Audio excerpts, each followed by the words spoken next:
Cet épisode a été rendu possible grâce au CNC et à nos partenaires. Un grand merci à eux. Bonsoir à toutes et à tous, bonsoir, bienvenue sur Backseat. Bonsoir le public, merci d'être là. Ça fait super plaisir de vous accueillir sur ce plateau. Bonjour si vous nous regardez en direct sur Twitch. Bonjour si vous nous regardez en replay sur YouTube. Si vous êtes sur YouTube, n'hésitez pas à vous abonner à la chaîne Backseat sur YouTube. Ça vous permettra d'avoir accès à toutes les prochaines VOD de toutes les prochaines émissions. Bonjour aussi si vous nous écoutez en podcast où vous avez la possibilité d'avoir la voix suave de nos chroniqueurs et chroniqueuses dans vos oreilles. C'est scientifiquement prouvé. Merci à vous d'être avec nous. Merci à vous d'être avec nous. Oui, c'est ça. Oui, c'est ça. Ce soir. Ou à nous d'être avec vous aussi. Je suis très bien entouré puisque je suis avec Léa. Salut Léa, comment tu vas ? Ça va bien, ça va bien. Je suis contente qu'Aymeric Lompré m'ait chauffé la chaise, mais je le soupçonne quand même d'avoir pété dessus. Donc voilà, mais ça va, écoute. Léa... Passer après Aymeric Lompré, ça va pas être facile. Ouais. Tu es la fondatrice du média Popol. Tout à fait. Et ça fait plaisir de t'accueillir sur le plateau de Backseat. Tu es également chroniqueuse donc sur Backseat. On est aussi avec Claire. Salut Claire. Salut. Ça roule ? Ouais, ça va. Claire, tu es doctorante en sciences politiques, militante écolo et tu as été candidate NUPES aux élections législatives en 2022. Tout à fait. Ça fait plaisir de t'accueillir à nouveau sur ce plateau. Ça se passe bien les études ? Oui, bah la thèse... La thèse, elle avance toujours ? Oui, en plus c'est l'hiver, donc c'est encore pire. Et puis Ouais. contexte politique un peu lourd. Donc tout ça cumulé, c'est un peu dur. Je sais pas comment vous le ressentez tous, mais c'est pas une période facile. Mais ça va, on fait aller. Et on est aussi avec Malek, conseiller en communication politique et qui fait un podcast qui s'appelle Autour de moi. Autour de moi, ouais, c'est ça. Comment tu vas, Malek ? Ça va, je suis fatigué. On est là pour être honnête, on va se dire les choses. Mais je suis content de vous retrouver. Et ouais, Autour de moi, jour spécial en plus, parce que c'est sorti d'un petit épisode aujourd'hui. Ouais. Bah, parlons-en, parce qu'aujourd'hui sort un épisode de ton podcast Autour de moi avec un invité, ni plus ni moins que François Hollande. Exactement. Tu l'as enregistré juste après notre émission La Bellevilloise, c'est ça ? C'est ça, le lendemain. Pour rappeler le concept d'Autour de moi, c'est la première discussion où je demande à mes invités de ne pas parler d'eux, mais de parler de ceux qui sont autour d'eux. Et je me suis dit que c'était quand même intéressant de demander à un ancien président de la République de ne pas parler de lui. Bah ouais, tu lui as demandé de ne pas parler de lui. Voilà. Est-ce que tu as réussi ? Oui, l'idée aussi, c'est un peu qu'il se raconte à travers les autres. François Hollande m'a parlé de sa mère, ce qu'il n'a jamais fait. Ouais, c'est La vrai. dernière fois qu'il l'a fait, c'était en 2011 sur France 5. Donc ça remonte. Et je suis content de cet entretien.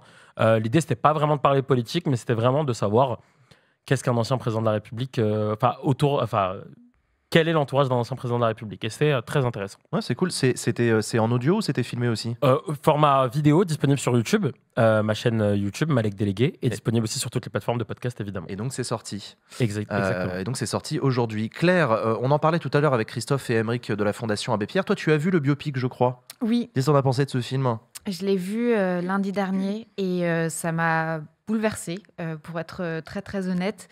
C'est un très beau film avec une belle distribution. En plus, Benjamin Laverne qui du coup joue Henri Grouès ou l'abbé Pierre est excellent et ça prend vraiment aux tripes aussi parce qu'on se rend compte que il y a en fait le film c'est une série d'épisodes donc avec ce démarrage de l'hiver 54 qui marque le début d'Emmaüs et avec l'appel de l'abbé Pierre.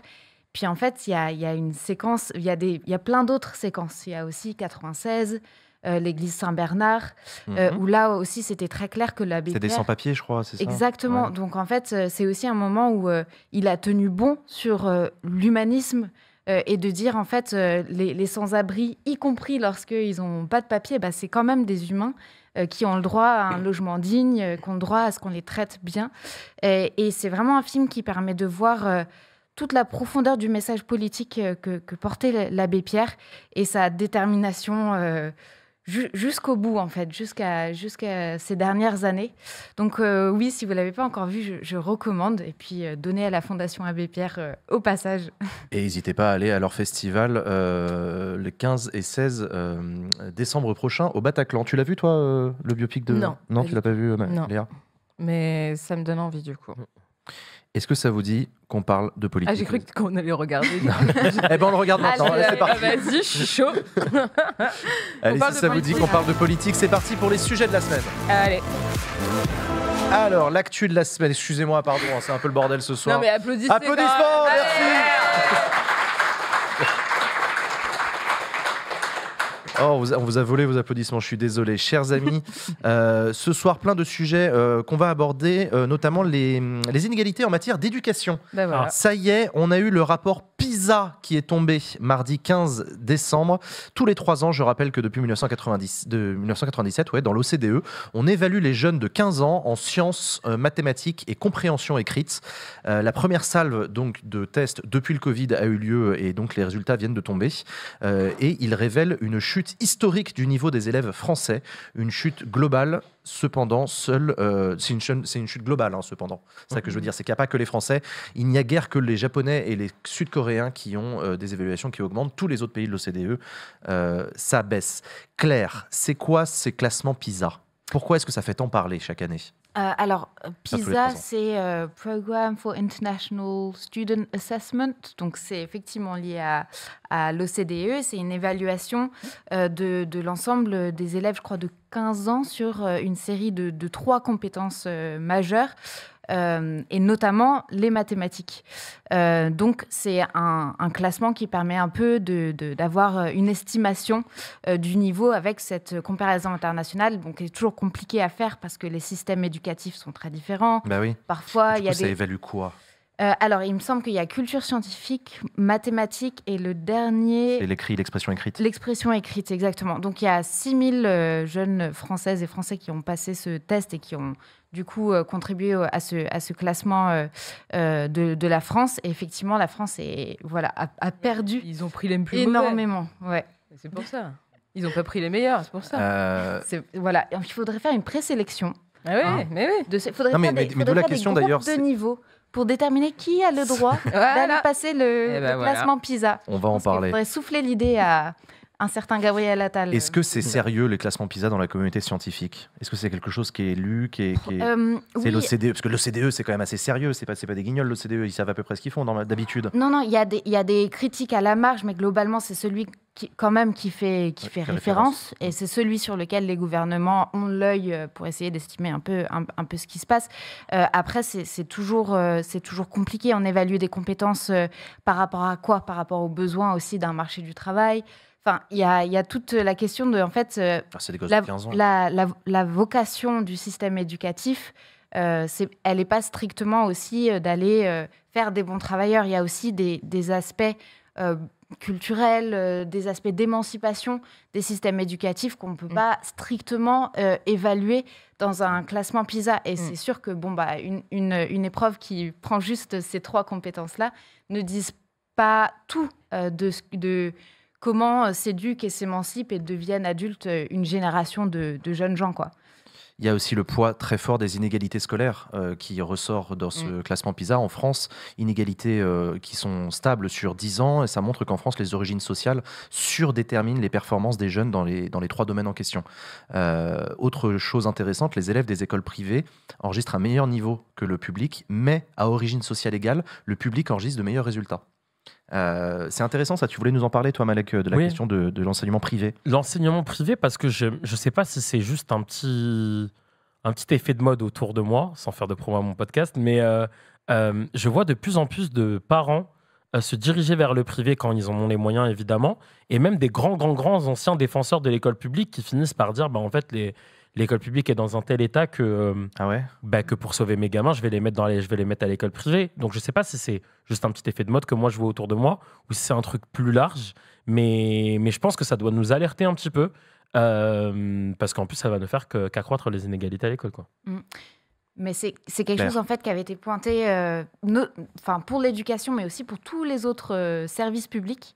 En fait, il y a un phénomène de les services publics se dégradent par manque de moyens, par manque de financement, parce que en fait, il y a une augmentation des besoins que ne suit pas du tout la courbe d'investissement dans les services publics. Et du coup, la réaction, c'est de se reporter quand les gens le peuvent, parce que pas tout le monde ne le peut, sur le privé. Et c'est frappant dans l'éducation, et notamment pour le supérieur. J'ai un trou de mémoire. C'est comment le truc horrible Parcoursup. Parcoursup, voilà. Parcoursup. C'est horrible, je te confirme. Je comprends pourquoi tu l'as oublié. Et ça, justement, ça accélère le phénomène de recours au privé après le bac. Parce qu'en fait, si on a un truc qui correspond mais pas du tout à ce qu'on a envie de faire, si les parents, la famille le peut, ils vont financer un parcours dans le privé pour faire en sorte que leurs gamins aient un cursus qui correspond un minimum à ce qu'ils avaient envie de faire. Donc ça a accéléré la réforme et l'introduction de Parcoursup qui est légitimement beaucoup critiquée a aussi accéléré le phénomène dont tu parles, je pense. Léa ? Oui, bonsoir. Bonsoir. La question, vous pouvez répéter la question? Non, moi je pense que globalement, il faut avoir un avis sur cette question, c'est ça? Non, mais j'en sais rien sur les résultats PISA qui viennent de tomber, Non, les inégalités scolaires qui explosent. Les inégalités scolaires qui explosent, c'est pas une nouveauté. On n'avait pas besoin de PISA pour l'apprendre. Il suffit d'aller dans les classes pour voir comment ça se passe, notamment dans le public, effectivement, de voir que les moyens sont pas au rendez-vous, que les professeurs sont à bout, que là, sur le budget qui est en train d'être voté à l'Assemblée nationale et au Sénat, il y a une réduction du nombre de postes. Depuis 2017, il y a déjà 6000 postes qui ont été sucrés. Et là, il y en a encore 2500 qui vont être sucrés. Donc voilà. Moi, ce que j'ai trouvé intéressant, il y a un super article dans Le Monde de mercredi, donc d'hier, qui parle notamment de comment les gouvernements se saisissent de ce classement pour faire des sorties et des sorties politiques, en fait. Et c'est exactement ce qui s'est passé. Donc on va en parler, évidemment. Oui. Gabriel Attal, qui a fait ses annonces du choc des savoirs. Voilà. Wow. Ouais, ça, c'est Il beau, a présenté un plan choc des savoirs pour remettre de l'exigence. Ouais. Parmi les mesures, la fin du collège unique, on va en parler, la mise en place de groupes de niveau, donc la réforme du brevet qui deviendra obligatoire pour passer au lycée, des promesses d'embauche pour mettre en place toutes ces réformes. Et le budget 2024 prévoit pourtant la suppression de 2500 postes de profs, donc 481 dans le secondaire. Donc ça, grosse question. Et effectivement, sur la question des inégalités, comment le gouvernement y répond, en fait, en essayant de créer davantage d'inégalités, ce qui est quand même assez intéressant.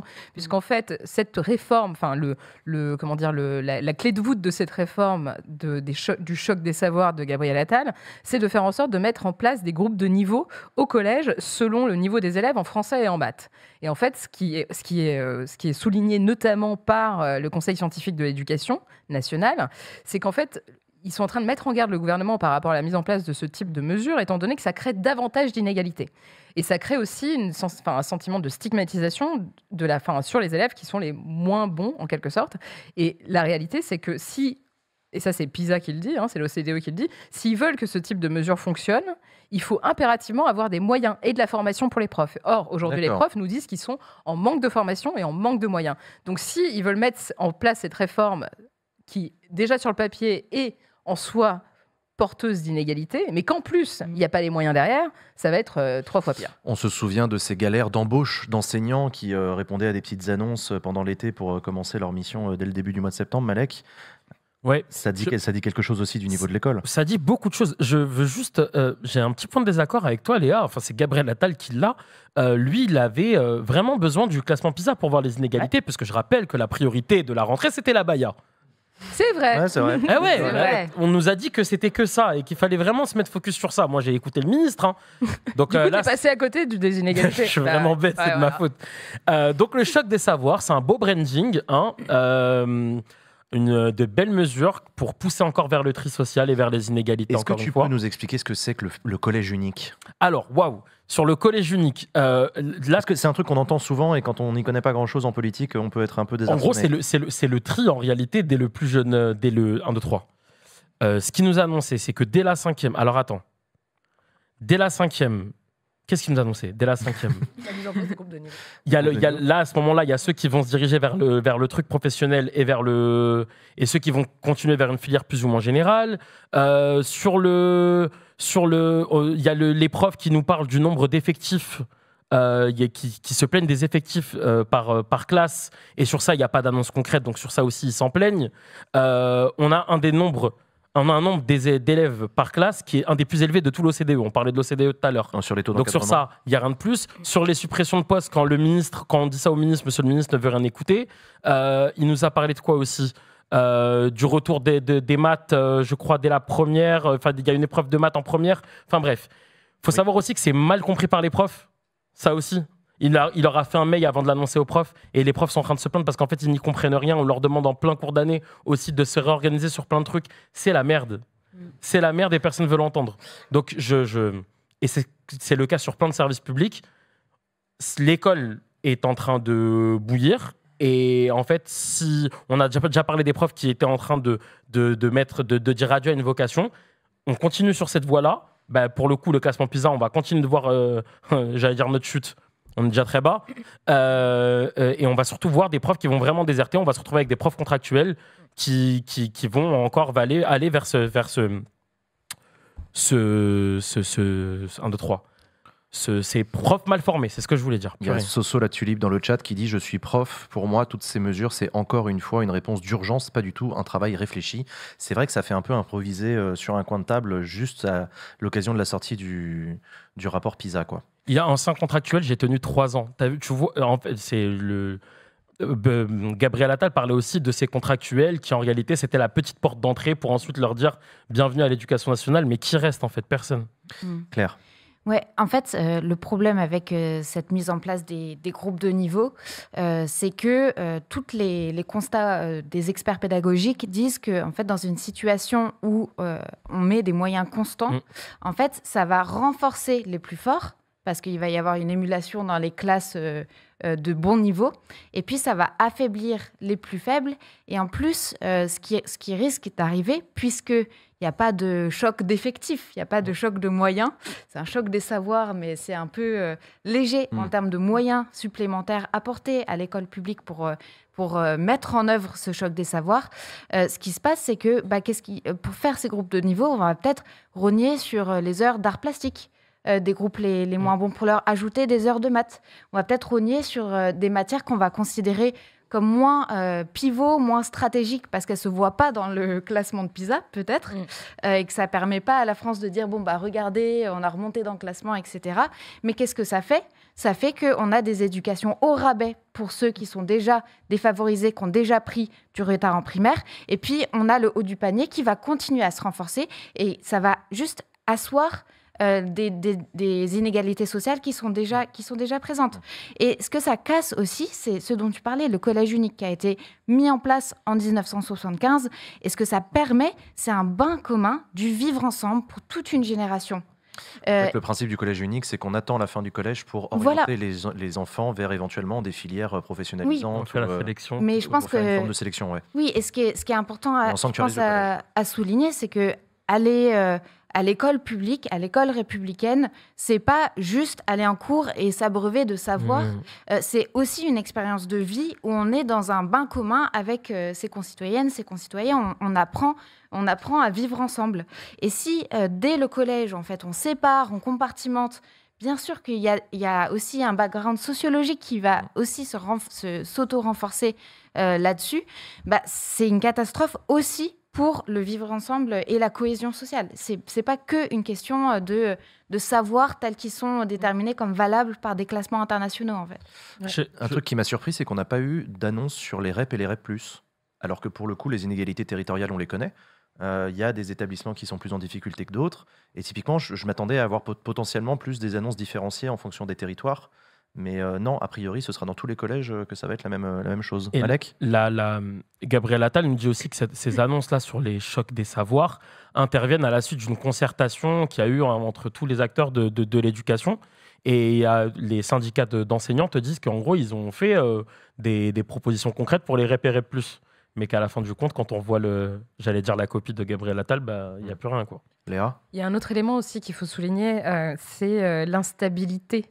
De réforme après réforme face à laquelle sont confrontés en fait les enseignants et enseignantes, mais aussi les élèves, parce qu'en fait les choses changent constamment. On a eu nombre de réformes, notamment pour le lycée. C'est moins vrai pour le collège, effectivement, ça fait un certain temps que le collège n'a pas été réformé. La réforme du collège, c'était Najat Vallaud-Belkacem. Voilà, donc ça fait un certain temps, mais il y a quand même ce climat d'instabilité qui est créé par le gouvernement, que d'ailleurs les profs ne cessent de souligner en disant que c'est pas confortable pour les faire travailler, etc. On fait des réformes, on revient dessus. Enfin, on a effectivement l'impression qu'il n'y a pas de stratégie en fait. Il manque une stratégie sur l'éducation nationale, c'est-à-dire c'est quoi l'éducation qu'on veut, à quoi ça sert aussi, c'est quoi les objectifs de l'éducation en réalité, comme tu le disais, c'est pas forcément que apporter du savoir, c'est aussi faire en sorte que les personnes puissent s'émanciper, etc., etc.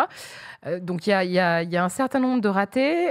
Il faut savoir aussi que le ministère de l'Éducation, là, en tout cas pour Gabriel Attal, c'est un rôle, c'est très politique, c'est très clé.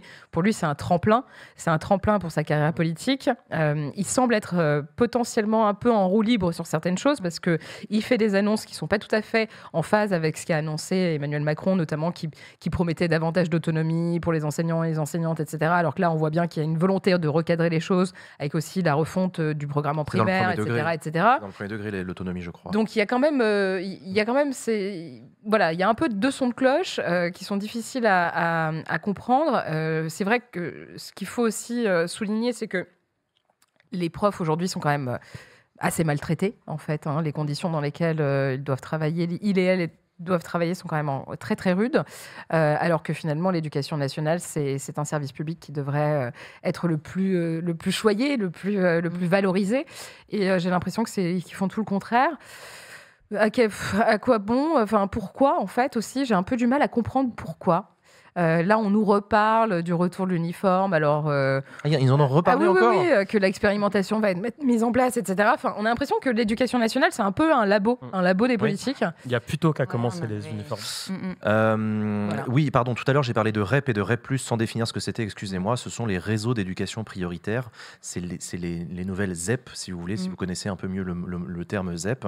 Les réseaux d'éducation prioritaire, ce sont donc des établissements qui reçoivent un public, enfin des élèves en difficulté sociale et qui donc bénéficient de moyens supplémentaires. C'est un peu l'équivalent de la politique de la ville appliquée à l'éducation nationale. Donc c'est ça, les REP et REP+, ce sont les établissements prioritaires qui reçoivent beaucoup plus de... Enfin, beaucoup, ça dépend.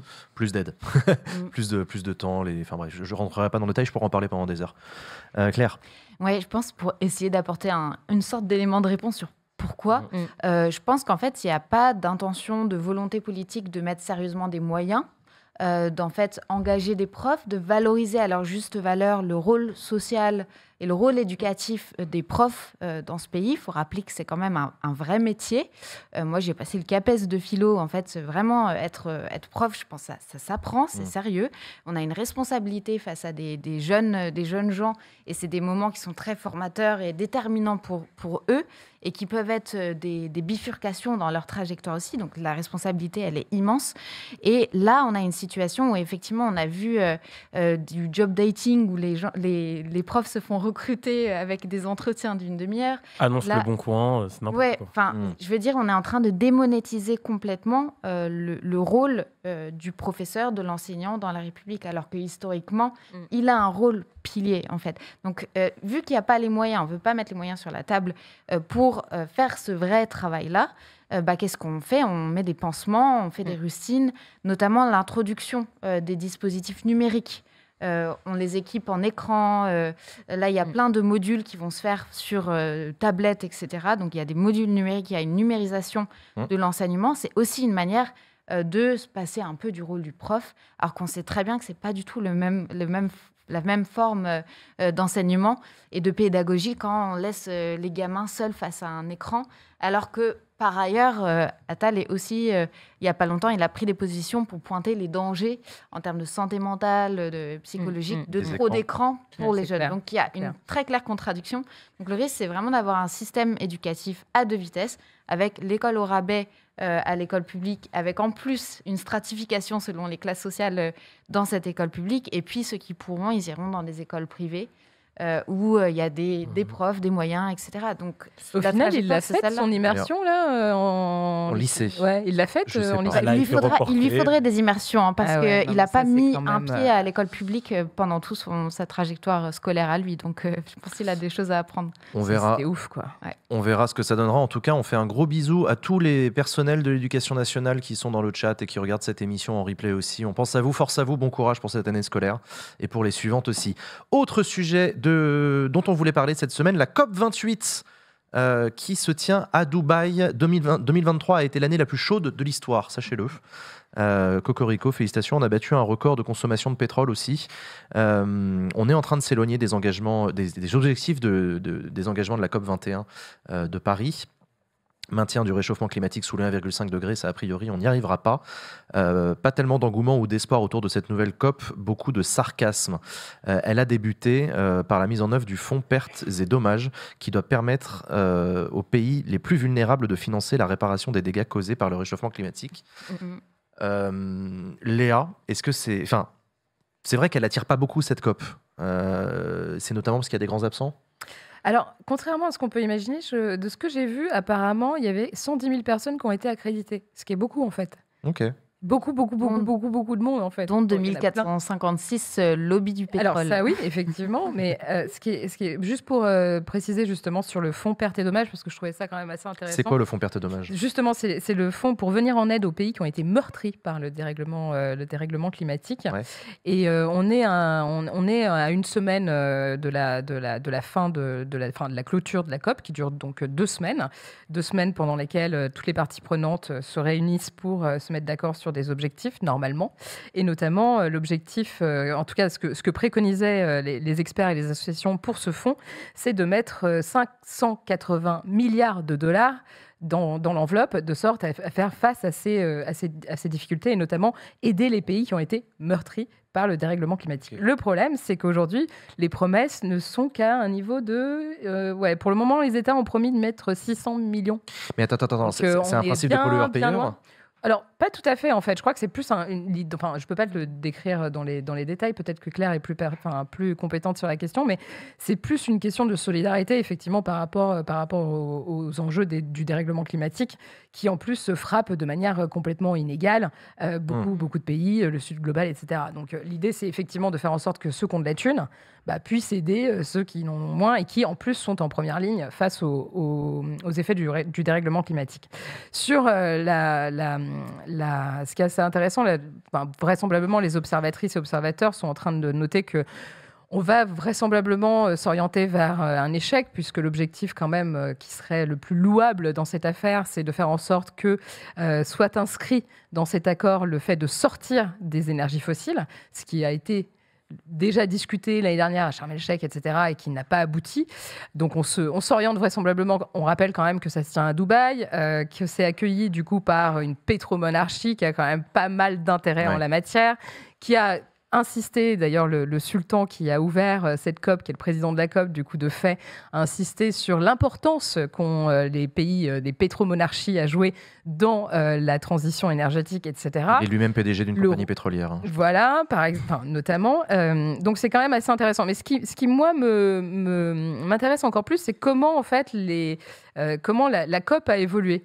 Au fil du temps. Donc, je fais un petit rappel historique. Vas-y. Je trouve ça amusant. Donc, en 92 se tient le sommet de la Terre à Rio. Donc là, c'est sous l'égide des Nations Unies. Plusieurs conventions sont adoptées, notamment autour du climat, bien entendu. Et puis, est décidé de mettre en place un système de gouvernance dont l'organe suprême sera la COP. La première COP a lieu à Berlin en 94. Ensuite, il y a eu, c'est plus ou moins tous les 3 ans, désormais c'est à peu près toutes les années. Ensuite, il y a eu une COP importante qui a un peu marqué les choses, c'est le protocole de Kyoto qui a été adopté en 97, où il y a eu l'introduction d'engagements contraignants pour les États, afin de respecter une baisse des émissions de gaz à effet de serre, etc. etc. Ensuite, il y a eu un événement assez marquant, c'est la COP 21, tu en parlais tout à l'heure, qui s'est tenue à Paris en 2015, avec l'accord de Paris, qui est un texte à nouveau d'application des conventions de 92 et qui précise des objectifs, notamment limiter le réchauffement climatique en deçà des 2%. Aujourd'hui, c'est qu'est-ce que sort en fait ? Qu'est-ce qui émane de ces grands raouts internationaux où effectivement les lobbyistes se bousculent ? La réponse, c'est pas grand-chose, parce qu'en fait, on l'a vu l'année dernière, il n'y a pas eu grand-chose. Je veux dire, les États ne s'engagent plus, les moyens sont... Enfin, voilà, je veux dire, là, sur le fonds pertes et dommages, quand tu vois qu'il faut 580 milliards de dollars et finalement, on arrive à se mettre à peu près d'accord sur 600 millions, on est bien loin des objectifs. Donc, du coup, la question, c'est de savoir quel est l'intérêt de ce type de rencontres ? Est-ce qu'elles ont encore un sens aujourd'hui ? Je pense que oui, parce que ça permet quand même de mettre la lumière sur la question du dérèglement climatique. Pour les médias, pour l'opinion publique, c'est des moments de sensibilisation qui sont très importants et très forts. Mais il faudrait encore faire davantage de place, je pense, aux experts, aux associations, parce que là, effectivement, c'est complètement coopté par les entreprises, et notamment des entreprises pétrolières, etc. C'est vrai qu'elle était mal partie, cette COP. Je le disais, son président est le PDG d'une compagnie pétrolière. La BBC a fait une enquête montrant que les Émirats arabes ont essayé de profiter de la COP pour négocier et conclure des deals autour de contrats pétroliers. C'est quand même pas mal. C'est juste, pardon, parce qu'effectivement, il y a la police du chat qui m'a rattrapé, et merci. C'est bien limiter, limiter le réchauffement climatique à 2 degrés et pas 2%, pardon. 2 degrés. Évidemment. Le Guardian aussi a retrouvé un extrait d'une conférence Zoom où on entend le président de la COP expliquer qu'aucune étude scientifique ne montre la nécessité de sortir des énergies fossiles pour maintenir le réchauffement climatique sous les 1,5 degrés. Ça la fout mal quand même pour cette COP, Claire. Oui, en fait... on atteint un moment où, en plus, les conséquences très concrètes du dérèglement climatique se font sentir de manière très, très violente. Et pour 97% des personnes touchées par ces conséquences, c'est dans le sud global. Donc, en fait, on y est. Global, tu rappelles. Donc, dans les pays qui ont parfois été, par le passé, en développement, etc. Donc, c'est des pays qui, par leur situation géographique, sont beaucoup plus touchés par les conséquences du dérèglement climatique. Et effectivement, comme tu le soulignais, en fait, ce qui est mis en place pour essayer de les aider à faire face n'est pas du tout suffisant. Et il manque entre 10 et 18 fois les montants qui sont promis pour le moment pour qu'ils puissent s'adapter réellement. En plus, c'est aussi souvent des pays qui payent très très cher le service de leurs dettes. Donc en fait, c'est des pays qui sont endettés, souvent envers la Banque mondiale ou le FMI, qui du coup déversent de l'argent pour juste éponger leurs dettes et qui du coup se prennent en plus en pleine tête les conséquences d'un dérèglement climatique qui n'est pas leur responsabilité historique. Donc oui, les fonds pertes et dommages, ça permet d'acter qu'en fait on reconnaît la responsabilité historique des pays occidentaux, des pays industrialisés, etc. Mais en fait, le compte n'y est pas du tout. C'est-à-dire que c'est totalement hypocrite, cette COP.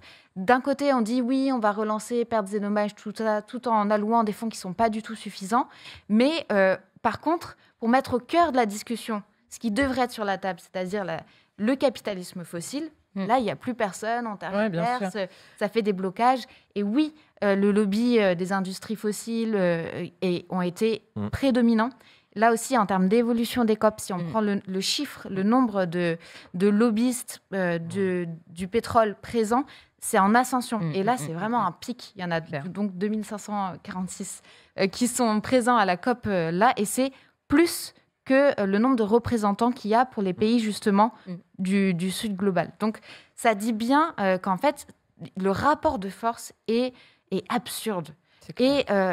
en fait, c'est les industries fossiles, mais c'est les États qui les ont laissés être là. Je veux dire, Macron, il est arrivé à la COP avec, dans son entourage, des industriels, Danone, etc. Donc, il y a un vrai problème de comment on envisage cette question du dérèglement climatique. Il va falloir, si on veut avoir l'espoir de faire une vraie transition profonde et rapide, en fait, c'est une question de rapport de force politique, il va falloir faire basculer. Et c'est vrai que plus on voit ça, plus on se dit, purée, mais par quel bout prendre le truc ? Parce qu'en fait, la COP, notamment en 2015, à Paris, ça donnait quand même l'espoir que... Purée, on arrivait à un cadre qui nous permettait d'avancer ensemble. Et en fait, là, c'est vraiment tous les espoirs qui avaient commencé à émerger à ce moment-là, qui sont clairement bazardés. Donc, la question de l'étape d'après aussi pour le mouvement climat, c'est quelle échelle d'action stratégiquement il faut privilégier. C'est des vraies questions qui se posent et qui sont difficiles parce que là, on voit que l'emballement climatique est là. Antonio Guterres a parlé d'une ère de l'ébullition mondiale. Et face à ça, c'est parfois compliqué de savoir par quel bout prendre et à quelle échelle d'action prendre les choses. Malek, on parlait la dernière fois de la différence entre la politique des grands discours et la politique de l'action. Est-ce que ces premiers jours de la COP ont répondu aux questions qu'on se posait ? On est déjà à la moitié, je crois, de la COP, là. Oui, je crois que ça s'arrête la semaine prochaine. Ça s'arrête le tu vois, on est à la moitié. Je crois que ce qu'on s'est dit il y a 2 semaines vaut toujours, c'est que beaucoup de discours, pas beaucoup d'actes. Tous les petits signaux, donc le fait que ça ait lieu à Dubaï, le fait que ce soit présidé par ce PDG de pétrolier, le fait que tous ces lobbies soient accrédités, Et le fait surtout qu'on nous dise clairement, les gars, l'accord de Paris, vraiment, vous le mettez où on pense, et on va plutôt chercher à sauvegarder nos intérêts, désolé, mais ça nous donne raison. Tout à l'heure, je disais dans le chat, il y a quelqu'un qui disait oui, mais là, ça ne se fera pas sans les industriels. Oui, mais pas du tout vers le chemin qui sont en train de dessiner. Donc oui, et moi, encore une fois, on revient aussi au rôle de la France dans tout ça, parce que c'est aussi au rôle de la France de défendre des accords de Paris qui ont été votés chez nous. Ouais. Chez Emmanuel Macron, j'ai vu un discours, je l'ai vu, mais derrière, est-ce que ça se transforme? Je ne sais pas. Je ne pense pas. Léa, est-ce qu'on est en train d'assister à la fin du multilatéralisme? Parce qu'il y a des grands absents quand même. Biden, Xi Jinping sont absents. L'Union européenne et les États avancent de leur côté sur le même sujet. Est-ce qu'on est en train d'assister à la fin d'un multilatéralisme? C'est pas le seul sujet, on pourrait parler de Gaza aussi, qui là aussi repose la question du multilatéralisme. En tout cas, il y a une refonte du multilatéralisme qu'on a connu jusqu'à présent avec une domination notamment des États occidentaux. Il y a des rapports de force qui se déplacent. Il y a effectivement des unions régionales aussi qui se créent. Là, je pense qu'il y a aussi un élément assez intéressant qu'il faut aborder, c'est que dans la région où est en train de se tenir la COP actuelle, c'est une région qui investit beaucoup, notamment dans les énergies renouvelables aussi. Il y a un enjeu en fait d'énergie. La question de l'énergie devient un véritable sujet en fait, véritablement central dans la question des relations internationales. Est-ce que c'est la fin du multilatéralisme? Je sais pas comment répondre à cette question. Je pense pas. Ça me semble difficile. En revanche, oui, il y a des mouvements qui ne répondent plus et qui ne correspondent plus au multilatéralisme qu'on a connu d'après la Seconde Guerre mondiale, qui était vraiment sous l'égide de l'ONU, etc. Parce que tu vois bien, même ce qui est en train de se passer à Gaza, d'ordinaire, quand le secrétaire général des Nations Unies ouvre sa gueule, les États suivent. Et là, tout le monde s'en tape. Je veux dire, l'ONU, la majeure partie des agents de l'ONU, il y en a des dizaines qui ont été tués à Gaza. Ça, c'est quelque chose qui est quand même relativement inédit, je veux dire, dans l'histoire du multilatéralisme, avec l'ONU qui chapeaute ce multilatéralisme. Moi, ce que je vois, c'est que le multilatéralisme existe encore, je pense, avec peut-être un affaiblissement des organes internationaux, et notamment des Nations Unies. Claire ? Ouais, je pense qu'il faut se rappeler que le dérèglement climatique, c'est fondamentalement une question de droits humains, en fait. Quand les gens pourront plus boire, lorsqu'il y aura des conflits généralisés parce que l'accès aux ressources est compromis, etc., ce sera fondamentalement des violations à large échelle des droits humains. Et effectivement, le contexte qu'on est en train de vivre là, avec ce qui se passe à Gaza, c'est le signe très clair que la communauté internationale, elle n'est plus du tout capable de reconnaître la centralité des droits humains fondamentaux et de faire respecter un minimum le droit international qui, effectivement, a été établi après la Seconde Guerre mondiale, précisément pour éviter le genre d'atrocité qu'on a vu pendant la Seconde Guerre mondiale. Donc, on est en train de voir cet ordre-là, qui a toujours été imparfait, il y a toujours eu des violations, mais on avait un cadre sur lequel on était d'accord. Là, ça, c'est en train de se fragiliser parce qu'il y a quelque chose qui pourrait se qualifier de génocide qui est en cours et pas de réaction de la communauté internationale. Donc, là où le lien se fait avec la question du dérèglement climatique, c'est si on n'a même pas de communauté internationale pour faire reconnaître des normes, des valeurs, l'importance du respect des droits humains et de la dignité de tous, dans un cas flagrant de violation du droit international et des droits humains, ça laisse moins d'espoir pour penser qu'on va réussir à créer cette coopération et à créer cette justice climatique dont on a vitalement besoin si on ne veut pas aller vers une accélération des conflits et des violations des droits humains. En parlant de COP et en parlant d'écologie, on voulait aussi discuter un petit peu rapidement du lancement de la campagne européenne d'Europe Écologie Les Verts. C'était samedi dernier. Ça s'appelait Pulsation Meeting pour le Vivant. Lancement des européennes des écologistes. Leur tête de liste s'appelle Marie Toussaint. Ça a fait quand même pas mal parler et pas mal jaser aussi cet événement. Il y avait la présence de Gaspard Koenig, la volonté de mettre en avant la douceur avec une séance de bouti-thérapie. Ça a plus jasé sur la forme que sur le fond, cet événement. Qu'est-ce que vous en avez pensé, vous ? Toi, t'en penses quoi ? En fait, je pense qu'il faut passer un peu au-delà de l'aspect un peu déconcertant que ça peut avoir. Donc, la séance inaugurale, c'est de la boutithérapie. C'est un concept qui a été inventé par une femme qui s'appelle Maïmouna Koulibaly. Et elle-même a été excisée et elle en parle comme, en fait, une méthode pour se libérer des traumas, etc. C'est un geste politique. Donc, en fait, ce que les Verts ont défendu, c'est que ce moment-ci, en fait, c'était un moment pleinement politique. Là où, en fait, ça pose peut-être problème, c'est que, d'une part, en fait, la vocation d'un meeting politique, c'est pas d'avoir un sens uniquement pour les personnes et les militants qui sont présents là. Ça vise à transmettre un message politique, un sens politique au-delà. Et là, c'est vrai qu'il y avait un peu un côté très surprenant, on ne comprenait pas trop, et du coup, ça a effectivement donné lieu à beaucoup de dérision, etc. Et il y a une autre problématique qui, à mon sens, est beaucoup plus importante, c'est que, en fait, Maïmouna Koulibaly elle-même dit que cette pratique, c'est du sport, c'est du développement personnel.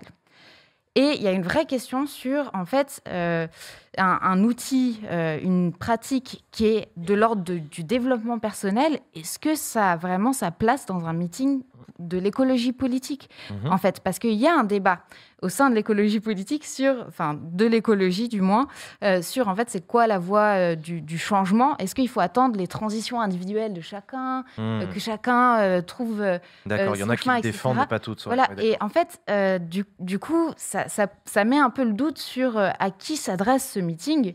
Après, c'est peut-être une stratégie électorale pour toucher une sociologie qui est sensible à ça. Mais dans ce cas-là, ça pose d'autres types de problèmes si on veut être sérieux sur le fait qu'il faut une écologie populaire, une écologie pleinement politique. Donc, en fait, ça pose des questions qui sont politiques sur quel type de message on envoie. Et je voulais vous lire, parce que Camille Hachès, donc, qui est l'ancienne co-secrétaire fédérale des jeunes écolos, a réagi parce qu'elle-même... Elle l'a critiqué, elle. Elle a été plutôt très critique de ce meeting. Et elle a notamment critiqué le fait qu'on utilise cet outil le boutithérapie, qui est un outil de développement personnel, en disant le développement personnel amène l'idée que la solution est intérieure à chacun et chacune.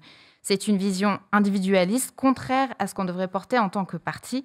Si la solution est intérieure, pourquoi militons-nous? Pourquoi essayons-nous de faire collectif?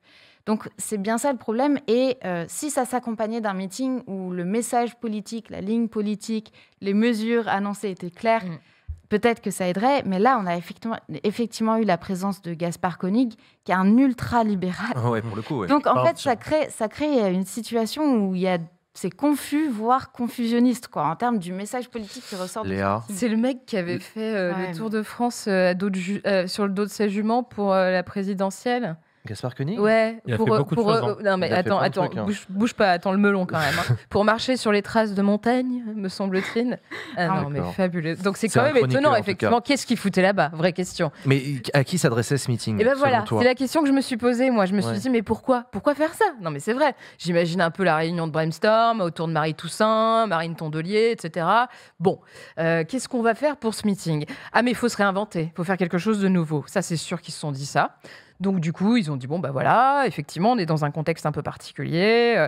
On a quand même des élections à gagner. Je veux dire, l'élection des Verts, on sait, c'est les européennes et c'est les prochaines élections. Donc, ils devaient mettre le paquet. Marie Toussaint étant effectivement la tête de liste, fallait mettre le paquet. Il fallait que ça marque. Il fallait qu'il y ait des gens qui se reconnaissent certainement dans le projet. Mais effectivement, le projet, bon, on est un peu passé à côté. On ne voit pas trop quel est le projet.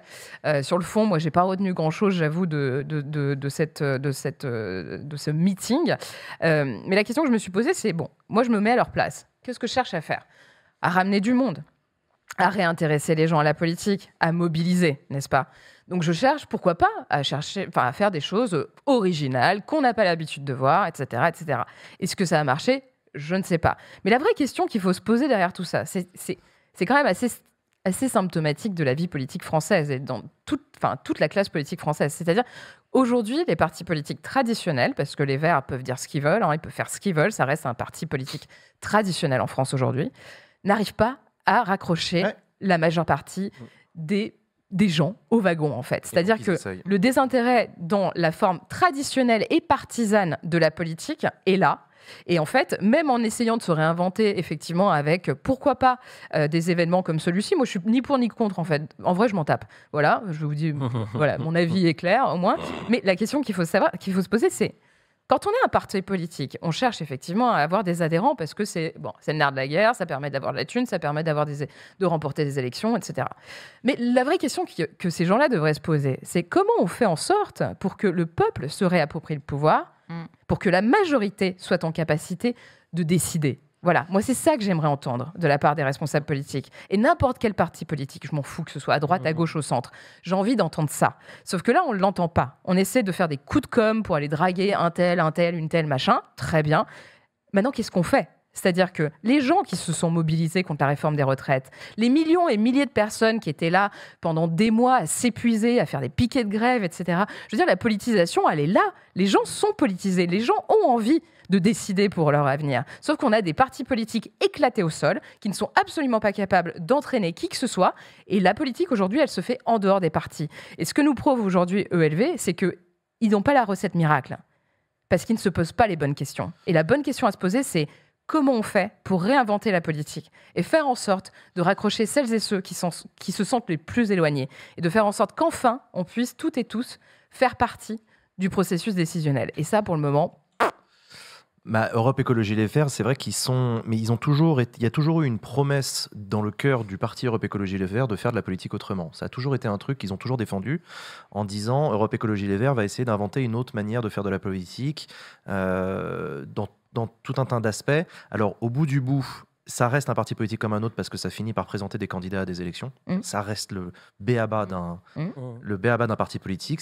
D'ailleurs, c'est des processus même de sélection des candidats qu'on va envoyer aux élections. Ouais. Mais sur la forme, Europe Écologie Les Verts continue d'avoir envie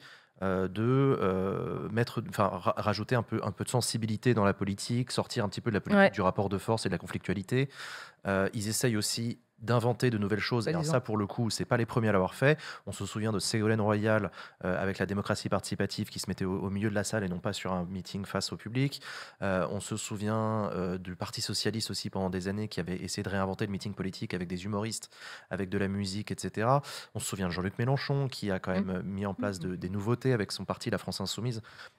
L'hologramme, c'est un très bon exemple. C'est du spectacle, quoi. Et oui, effectivement, c'est du spectacle. Et ça ne dit rien. Et c'est pour ça c'est de l'événementiel. Et c'est pour ça que moi, le lancement de la campagne là, de Marie Toussaint, pour moi, c'était un épiphénomène.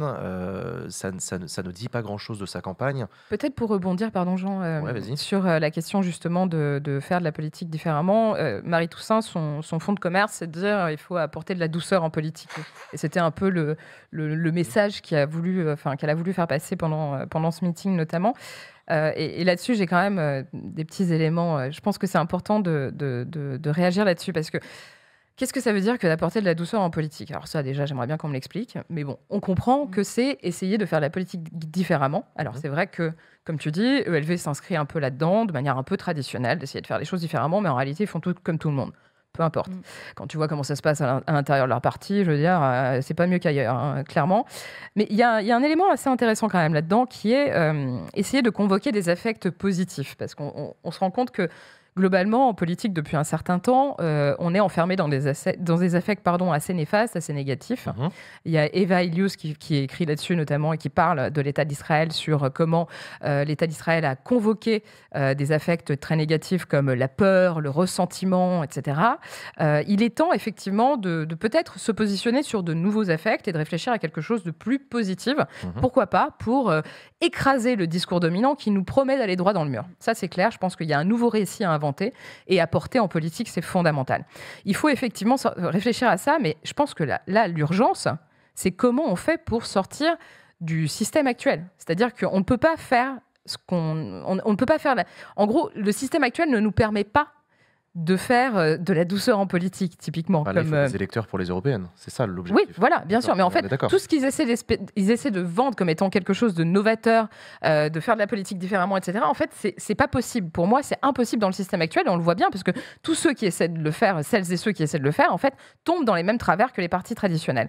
Donc je pense qu'au lieu de réfléchir à intégrer, apporter une dose de douceur en politique, etc. Je pense que l'urgence, là, c'est de savoir déjà comment on sort de cette vision de la politique et de ce système politique qui est enfermé dans une notion de domination. Domination à l'égard des autres, domination à l'égard de la nature, dans l'exploitation, etc. Et pour moi, le seul moyen, c'est en sortant du capitalisme, c'est en sortant du système patriarcal. Oui, mais là, tu réponds pas à la question sur comment on fait des meetings. Non, je pense que d'abord, il faut tout faire péter. Moi, je pense et après, on fait des meetings. Voilà. Non, mais en fait, c'était ça que je voulais dire. D'abord, on peut tout faire péter, et après, on peut faire des meetings. Comment on fait pour être majoritaire, finalement. Moi, je pense qu'ils devraient retirer la boutithérapie et inviter Léa à parler pendant une demi-heure avant leur meeting. Ce serait beaucoup plus efficace et beaucoup plus politique. Merci. Je sais pas. Malek, toi, t'en penses quoi? Alors, juste avant, je veux juste dire que, évidemment, je suis un homme et je n'ai pas à dire à des femmes quoi faire de leur corps en meeting ou pas, qu'on ne vienne pas me faire de procès qui ne sont pas, enfin, ce ne sont pas du tout mes intentions. Juste, on parlait d'Europe Écologie comme d'un vieux parti. Enfin, c'est un vieux parti puisque c'est de l'entre-soi, comme tous les autres partis. Que en réalité, leur base, qui pourrait être aujourd'hui les activistes du mouvement climat, se dirige vers tout sauf vers Europe Écologie Les Verts, et ça devrait un petit peu les questionner. J'ai trouvé ça très cringe, très déplacé, surtout dans la période, puisque la vérité, c'est que des gens crèvent la dalle, c'est qu'il y a des ratonnades dans les rues de France, c'est qu'il y a un contexte à l'international qui est très compliqué, c'est que les classes populaires s'éloignent des urnes, et c'est que les élections européennes, ça va être une petite baston entre les macronistes et le Rassemblement national, et que la gauche va être spectatrice de ça, dont Europe Écologie Les Verts, alors que c'est censé être une élection qui les mobilise un petit peu. Oui, normalement, les élections européennes, c'est plutôt pas mal pour ELV. Donc, je sais pas si vraiment je veux un jour qu'on pointe la responsabilité. Je veux savoir qui a eu cette idée folle, mais pas d'inventer l'école, de faire du boutithérapie en plein meeting politique, mais que la personne se dénonce et qu'on s'arrête. Il y a une responsabilité vraiment parce que les élections européennes, encore une fois, j'ai l'impression de me répéter à chaque élection. Ce sera trop tard de pleurer au lendemain des résultats pour dire putain, on aurait pu les mobiliser autrement en parlant de quel est le lien concret entre la vie quotidienne des gens et l'Europe? Parce que ça existe. Et en fait, il y a aussi un travail de pédagogie à faire. Et comment faire meeting? Jean, il y a un candidat avec lequel je ne suis pas forcément tout le temps d'accord, mais pour moi, c'est aujourd'hui un des meilleurs en meeting, et c'est pour ça qu'il mobilise autant de monde, c'est Jean-Luc Mélenchon. Ouais. Dans la forme comme dans le fond, en fait, il apporte du fond aussi à ces meetings. Je pense qu'en fait, il faut pas aller très loin dans la révolution des meetings, il faut peut-être juste apporter un peu de fond, tu vois, et avoir des meetings avec des thématiques bien sur le côté thématisé, bien sur le côté cours magistral. Ouais, peut-être que ça fait vieux prof, peut-être que ça fait chier du monde. Mais ça lui va bien. Hein. Alors pour le coup, il le fait très bien, et peut-être que ça fait chier tout le monde de rester pendant 2 heures devant Jean-Luc en train de nous faire son petit exposé. Mais la vérité, c'est que c'est celui qui réussit le mieux l'exercice aujourd'hui, dans le fond comme sur la forme. Claire. Ouais, pour avoir fait tous les meetings de Mélenchon en 2022, je confirme que en fait c'est. Je suis pas du coup totalement d'accord avec le fait que toute innovation en meeting et en politique est forcément de l'ordre de l'événementiel ou autre. Je pense qu'il y a des vraies manières de créer des moments politiques forts, je suis d'accord avec toi. Où en fait on ressent quelque chose de puissant qui se passe et de très collectif. Le meeting de Jean-Luc Mélenchon sur le vieux port de Marseille, sur les morts en Méditerranée. Exactement. Excellent souvenir d'un meeting plein de fonds, plein de sens. Etc. Donc sur l'eau aussi, c'est le fond. Ouais. Voilà. Donc, mais en fait, il faut. Je pense que la clé, c'est d'avoir un message. Des élections présidentielles. Oui, mais il faut un message politique de fond. Là, en fait, la raison aussi pour laquelle on s'est autant focalisé sur la première partie, c'est parce qu'elle est un peu déconcertante, mais c'est aussi parce que qu'est-ce qu'on a à retenir d'autre? Les annonces, les mesures fortes, les messages politiques clés. Après, c'est parce quoi qu'on n'a pas écouté et le problème, aussi. Oui, mais comme tous les commentateurs, on a vu que la boutithérapie. Non, moi je suis allée voir un peu. Et en relief, j'arrive pas il y a eu les mesures de leur programme, etc. Mais c'est pas que c'est pas un projet de société. En fait, ça peut pas un projet politique, ça peut pas être la boutithérapie puis une série de mesures. Catalogue qu'on énonce. Il faut quelque chose, une espèce d'architecture et d'horizon politique clair. Et c'est vrai que ce prisme de la douceur, moi je pense que c'est un message du féminisme qui est très important, de dire les émotions, les corps sont politiques. Et ça, c'est un acquis. Sauf qu'en fait, quand on érige la douceur en absolu, ce qu'on fait, c'est qu'on délégitime toutes les autres formes d'émotions politiques. Et notamment... Et pardon, mais aujourd'hui, la colère, c'est une émotion politique totalement légitime. Et l'expression de la colère en politique, elle est légitime. Et il y a un risque de jugement classiste aussi dans cette espèce d'absolutisation en politique, il faut être doux. Enfin, moi, je suis vraiment pour qu'on aborde cette question de comment on sort d'une politique qui est basée sur des rapports de domination et des rapports de force constants. Mais à mon avis, ils s'y prennent de manière extrêmement maladroite et pas d'une manière où on peut construire une vision de l'écologie politique et populaire, quoi. Sur le catalogue, parce qu'à un moment, je me suis dit que j'allais pas quand même me farcir le meeting, mais je suis parti voir le site quand même, pas pousser. Je suis parti voir le site de Marie Toussaint. Alors, c'est un très beau site sur la forme. Il y a quelques mesures catalogue, mais j'ai trouvé ça très pauvre pour un lancement de campagne. C'est peut-être que le début, j'en sais rien. J'espère, c'est ce qu'ils nous promettent sur le site et j'attends la suite. D'ailleurs, il y a une petite mention sur la 69. Dédicace à Clément Beaune. Ça vient. Il va arriver. Mais voilà, on aurait pu oublier ce budget-thérapie s'il y avait eu du fond sur lequel on aurait pu débattre derrière, mais même pas en fait. Puis ça délégitime aussi une forme de radicalité en fait, une forme de radicalité qui est portée par de nombreuses personnes dans la société civile, par de nombreux écologistes, par de nombreux écologistes aussi. Enfin, ça délégitime une certaine une certaine radicalité, alors qu'on voit bien que il y a pas de mal à être radical. Au contraire, quoi. Enfin, en ce moment, je pense qu'il faut l'être. Les enjeux auxquels nous faisons face ne nous permettent pas d'être à attendre que quelqu'un vienne frapper à la porte pour faire la révolution. Enfin, c'est pas possible. On n'a plus le choix. On n'a plus le choix. Et puis en plus, ça délégitime une forme de violence qui est quand même, à mon sens, encore assez importante en fait en politique, à ce stade. Pas après, quand on aura fait la révolution, on en reparlera après du coup. On continuera évidemment sur Backseat à suivre de très très près cette campagne des élections européennes. Je vous rappelle que Backseat, c'est une émission qui est financée grâce à vous, grâce à vos dons. Merci, continuez à vous abonner à partir de 5 € par mois. Vous avez accès au VOD en avance pour pouvoir regarder l'émission tranquillement. À partir de 15 € par mois, il y a plein d'événements VIP et surtout, vous avez une carte dans votre portefeuille de membres du club Backseat. Voilà, on vient de les recevoir, donc elles vont commencer à partir dès que j'aurai signé tous les courriers. Donc voilà, n'hésitez pas à participer vous aussi au financement de cette belle émission. Vos financements servent à payer les salaires de toutes les personnes qui fabriquent cette émission chaque semaine. Est-ce que ça vous dit qu'on fasse un petit jeu à la con ? Ah bah oui, Allez, c'est parti pour le jeu à la con. Allez.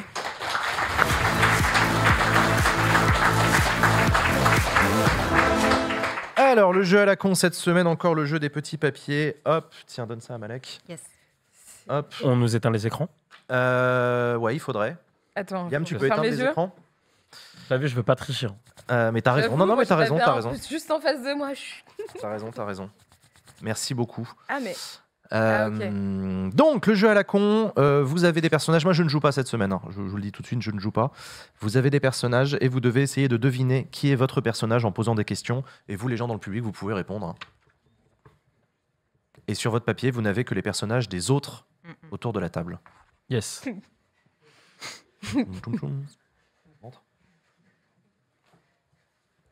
Je sais pas qui est au-dessus de ma tête, mais ça m'angoisse. Et vos rires me rassurent pas. Tu commences ? Suis-je un homme ? Non. Ok, let's go. Suis-je un homme ? Oui. Okay. Suis-je un personnage de politique fiction ? Non, pas de politique fiction. Bah, ok. Non. Ok, je pose une question. J'ai eu un mandat électif. Oui. Ouais. Si, ok. Si, ouais. Ok. Ouais. Récemment ? Non. Ok. Je crois pas. Je suis un homme politique. Oui. Je suis de gauche. Oula, ça a l'air flou. Oui, bah si. Bah, si c'est flou, je suis macroniste. Non. Alors, il s'estime de gauche. Voilà. Il s'estime de gauche. Voilà, D'accord. c'est ça. C'est une bonne réponse, ça. Il se définit comme étant de gauche. Ok. Du coup, tu peux continuer. Ah, je peux continuer. Ouais. Est-ce que je suis au PS ? Ouais. Enfin, tu l'es peut-être plus aujourd'hui, mais... Est-ce que j'ai eu des responsabilités en politique ? Oui. J'ai été ministre ? Non. Du coup, j'ai perdu. Voilà. Suis-je une femme ? Non. Ok. Voilà. J'ai été député. Bonne question. Député européen? Ah ouais? Oui, député européen. Ok. Oui. Député européen. Je suis de droite? Non. Eh merde. T'es déçu? Non, ça me rassure, mais... J'ai été députée? Non. Non. Est-ce que j'ai été élue? Oui. Oui. Oh oui. Oh oui. Oh que oui. Pendant longtemps? Plus d'une fois. Oui. Oh mes aïeux. Élu longtemps. Suis-je de droite?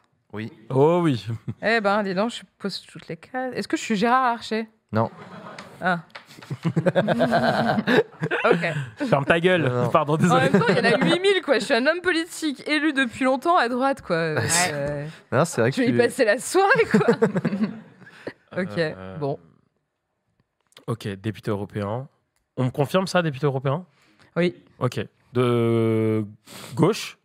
Ouais. Oui. Ok. J'ai été élu... membre d'Europe Écologie Les Verts? Mhm. Oui. Ok. Donc je suis une femme. Oui. Oui. Ok. Eva Joly? Ouais. Ouais, Oui. bravo. Joli. Pour vous aider toutes les deux, sachez que vous avez toutes les deux remporté au moins une fois le prix de l'humour politique. Oh là là. Ça vous aide pas. Malgré vous nous. avec ça. Enfin, Alors que oui, vous n'êtes voilà. pas les plus fun comme ça, hein, Ouais. sur le papier. Hein. malgré nous, donc. Donc, vous m'avez dit, j'ai eu des responsabilités en politique, Yes. mais j'ai pas été ministre. Non. Et j'ai pas été députée. Non. J'ai eu des responsabilités au sein du PS. Alors, tu as été à la tête d'une motion au sein du PS. Ouais, c'est vrai. Ah ouais, je Ouais, oublié t'as ça. t'as écrit bah, un bouquin, t'avais fait la une de l'Obs et tout, enfin la totale, quoi, classique. Ah, mais vous lui donnez trop d'infos, là. Ah, mais j'y arrive pas quand même. Ouais, hein. j'en veux autant. Oh, mais- Putain, fallait s'en souvenir qu'il était à la tête d'une motion. Putain, je suis vraiment un Et enfant. je suis J'avoue. encore au PS. Alors, aujourd'hui, je ne sais pas. T'es flou. sorti de la politique. Ouais, t'es sorti de la politique. Donc, je suis plutôt âgée. Ouais. Oh oui. Un peu, ouais. J'ai été actif en politique sous Hollande. Tu t'étais... T'as alors, failli. sur la fin de Hollande, J'ai essayé. J'ai essayé de gratter Ah oui, t'as un essayé, cabinet. Ouais, ouais. t'as connu le début du mandat Hollande. En responsabilité. Mais ça, c'est vraiment pas Ouais. des réponses Ah. oui ou non, là. Ah merde. Non, mais vous m'avez dit C'est j'ai quoi pas eu de ce jeu, responsabilité. Si j'ai eu des qui- responsabilités. Qui fait respecter les Oh là règles là, je ici? comprends. Ok. Désolé. Bordel. Ok. À moi? Vas-y, Léa. Vas-y. Ah. Vas-y, Léa. Aidez-moi, Léa, c'est bordel. à toi, vas-y. Est-ce que je suis vieux? Oui. Oui. Ouais, ça, j'étais sûre que j'étais vieux. Est-ce que j'ai été ministre? Oui. Oui. Ouais. Ah, Et même, ouais. Ah oui, oui. Et... président de la République? Non. Non. Ah merde. Oula, non. Ah, non. Ok. Tu as remporté le prix de l'humour en politique avec la citation suivante. En politique, on n'a jamais fini, regardez-moi. Un blagueur, en somme. Hein, Jean-Pierre Raffarin? Non. Non. il est en train de chanter du Johnny. Non. Pas dispo. Ok. Léa, toi, tu as remporté le prix de l'humour politique avec la phrase suivante. Le vrai changement au PS, ce serait de gagner.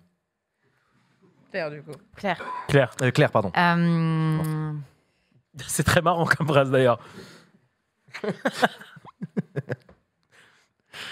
C'est difficile. Hein. Je crois que j'ai C'est une idée. difficile ou c'est. J'y Bah, arrive pas. faut y aller quoi. Vas-y, pose des questions. Je cherche tes questions. Mais non. Ah bah non, t'as Moi j'ai trouvé moi.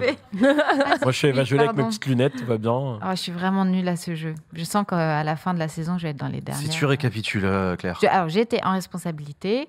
J'ai pas été ministre, j'ai pas été députée. J'ai écrit un bouquin et j'étais chef d'une motion au PS. Je me suis pas barrée à l'étranger à un moment. Oh, Si. Ah, mais je suis valse. Non. Non. Ah non, Valls, il a essayé de faire carrière à l'étranger. Oui. Puis Non. il a eu des nous, on te parle responsabilités de vacances. malheureusement. Et puis ouais, non, Val. Tout le monde est allé en vacances à l'étranger. Oui. C'est nul comme réponse. Vous l'aidez pas du tout, là. Non, lui il est parti sur la coulée douce à l'étranger. Ouais, voilà. Ok. Pas faux. Léa. Est-ce que j'ai été maire d'une grande ville? Ouais. Oui. Est-ce que je suis Alain Juppé? Oui. Ouais. Oh non. Allez, Claire. Non, mais honnêtement, on y est toute la Claire, soirée. c'est possible. Un jour, il faudra quand même qu'on nous Claire, explique tu peux y comment on arriver. nous attribue les personnages, quand même, hein, parce que je. Voilà, je. Claire, je te Je jure, c'est m'interroge. possible. Tu peux reposer la même question, Claire. Hein. Que... Est-ce que j'ai été maire d'une grande ville? Oh. Ah, est-ce que j'ai été merde Oui. Oui. Il n'y a pas de nom qui me vient en tête comme ça. Number one. Number one. Ouais. Ah. J'étais maire de Paris. Oui. Maire de... comment il s'appelle? Quand même. Tu sais, celui qui est parti en vacances à l'étranger, là. Mais- Vidaloka. Il est en Tunisie non, à l'heure mais actuelle. depuis que Ouais, j'ai en Tunisie. commencé ma thèse, j'ai des trous de mémoire. Vous voyez, Non, mais je connais, j'ai le même problème que toi. genre, et là, je vous... De la Alors, c'est pas Gramsci. Bertrand Delanoë, Ouais, bravo. Et ça revient. Excellent. Et bravo à tous les trois. Bravo à tous les trois, Malek, C'est poussif, hein. Eva Joly. Attends, pourquoi j'ai pas assis? Attends, je voulais voir le montage quand même. Juppé, ça te va vachement bien. Ça te va Ah ouais. super bien. Moi, je l'ai pas. J'avoue, on a presque la même bouche en fait. Marrant. Si, c'est derrière Ah. là. Ma teuté, Et celle d'Eva Joly, c'est légendaire. Malek, Eva Joly, elle a remporté le prix de l'humour politique en 2010 avec la citation suivante: je connais très bien Dominique Strauss-Kahn, je l'ai mise en examen. Pas mal, j'aime beaucoup. Elle était légendaire cette phrase. J'aime beaucoup. C'est bien ça. Puis Eva Joly Chers est amis, légendaire. Hein. nous allons accueillir notre invité politique, le ministre des Transports, Clément Beaune. Mais avant ça, on marque une petite pause et on se retrouve juste après la pause. Hey.